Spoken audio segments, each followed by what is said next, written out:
Ada perubahan besar nih di SBMPTN 2023. TKA dihapuskan, hanya ada TPS dan bahasa Inggris aja nih. Penasaran kan? Yuk cek video kita kali ini ya.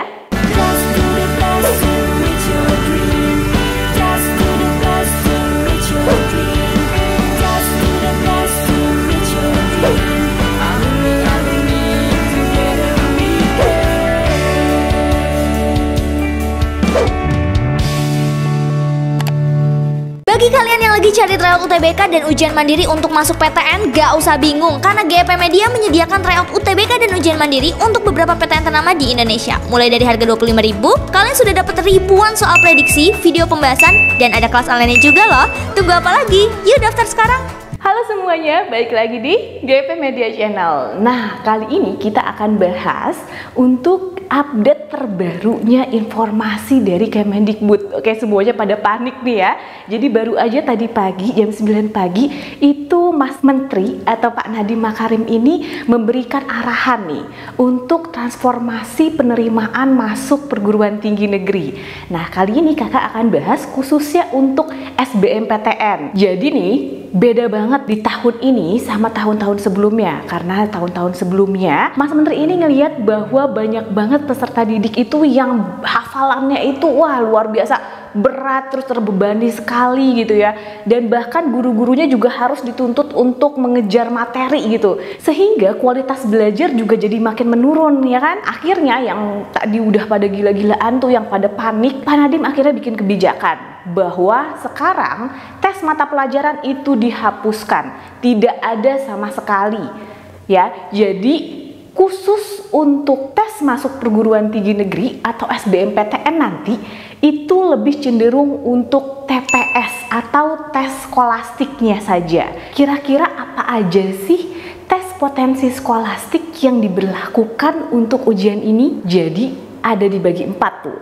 Ada konsep kognitif, yang kedua ada penalaran matematika, yang ketiga ada literasi bahasa Indonesia, terus yang keempat adalah literasi bahasa Inggris. Nah, untuk yang pertama yaitu potensi kognitif. Pada kemampuan tes potensi skolastik ini, potensi kognitifnya itu lebih cenderung bagaimana kalian mampu untuk menalar soal. Jadi sama tuh seperti kayak PU atau penalaran umum. Bagaimana kamu bisa memahami maksud soalnya itu seperti apa? Nah, itu adalah konsep kognitif. Nah, ini untuk contoh soal potensi kognitif. Kemudian yang kedua yaitu penalaran matematika. Nah, penalaran matematika ini rada sedikit beda ya sama PK atau pengetahuan kuantitatif sebelumnya. Karena di sini kalian harus bisa memahami maksud data. Ada pendataan, ada skema data yang harus kalian analisis kira-kira bagaimana untuk menalar dari sudut matematikanya. Nah, ini untuk contoh soal penalaran matematika. Kemudian yang ketiga yaitu kemampuan literasi bahasa Indonesia. Ini kalau misalkan di soal TPS sama kayak PPU atau PBM. PPU itu adalah pengetahuan dan pemahaman umum, serta PBM, pemahaman bacaan dan menulis.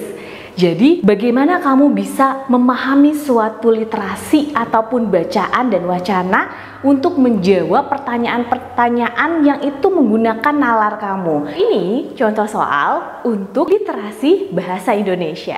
Berarti bukan hanya seperti kayak kemampuan bahasa Indonesia biasa ya, lebih ke dalam isi dari maksud wacananya tersebut, terus dikasih pertanyaan yang itu lebih mempengaruhi penalaran kamu.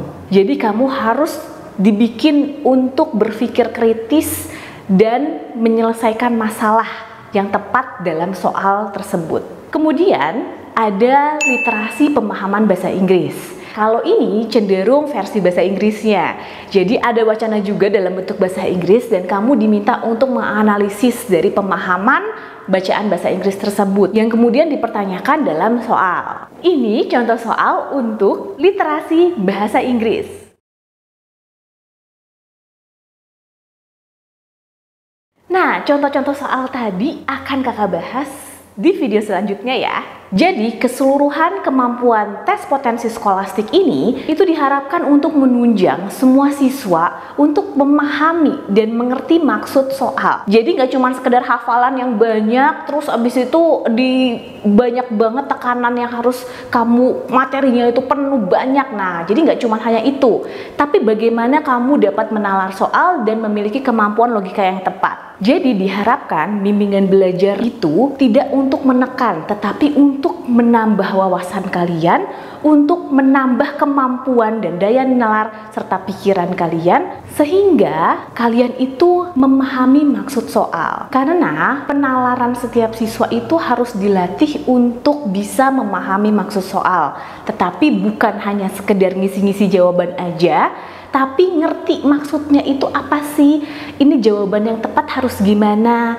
Nah, jadi nggak cuma sekedar asal-asal ngisi, hanya sekedar hafal-hafalin aja, tapi kalian juga bisa memahami maksud soal tersebut kayak apa. Sehingga siswa itu dituntut untuk berpikir secara kritis, secara inklusif, serta penalaran yang tepat. Gimana tuh jadinya?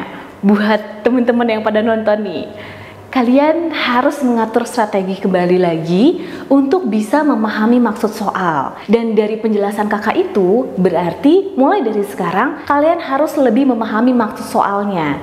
Jadi dengan penalaran serta berpikir kritis. Kesempatan ini terbuka banget buat kalian yang ngerasa bahwa udah deh daripada mentok gitu-gitu aja, belajarnya cuma itu-itu doang gitu ya.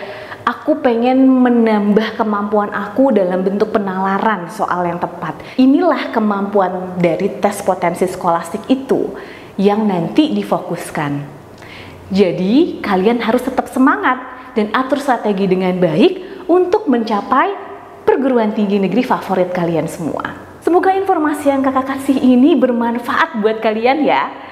Dan semangat buat kalian semua untuk mencapai masa depan kalian. Sampai sini aja penjelasan dari kakak dan semoga bermanfaat buat kalian semua. See you in the next video. Dadah!